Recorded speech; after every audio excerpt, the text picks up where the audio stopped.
Penyaluran bantuan langsung tunai dana desa atau BLTDD tahap 5, 6, 7, dan 8 telah dibagikan oleh Pemdes Girijaya Kecamatan Nagrag, Kabupaten Sukabumi, Jawa Barat kepada 147 kepala keluarga penerima manfaat dengan total nilai sebesar Rp1.200.000 per orang yang bertempat di aula kantor Desa Girijaya. Sementara itu, pemerintah Desa Girijaya menanggapi terkait aksi sosial penggalangan dana untuk pembangunan rumah tidak layak huni atau rutilahu yang digalang oleh Babinsa, Babin Kamtibmas Desa Girijaya, dibantu oleh PWI Peduli Kabupaten Sukabumi dan lapisan elemen masyarakat.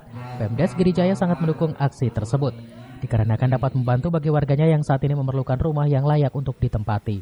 Penggalangan donasi ini murni dari uluran tangan para dermawan dengan biaya seadanya, juga dibantu oleh gotong royong warga setempat untuk pelaksanaannya. Di samping adanya bantuan rutilahu yang bersumber dari pemerintah dan ini akan terus dilakukan dikarenakan masih banyaknya warga yang membutuhkan pembangunan rumah layak huni di wilayah Desa Girijaya, dengan harapan dapat dirasakan manfaatnya oleh masyarakat.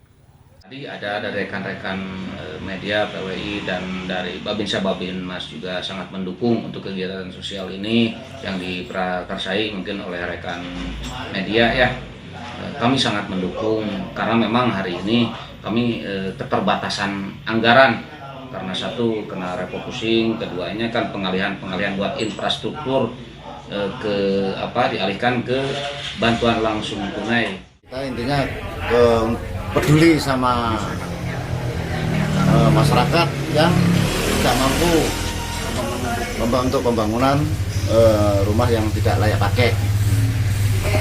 Untuk kita di lapangan ya kita bersama-sama mensupport contoh sama Bapak Babinmas, Babinsa, semua dengan tokoh masyarakat.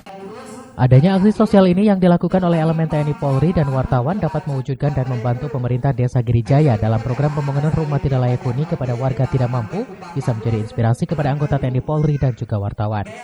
Dari Kecamatan Nagrag, Kabupaten Sukabumi, Lison Anggara Putra melaporkan.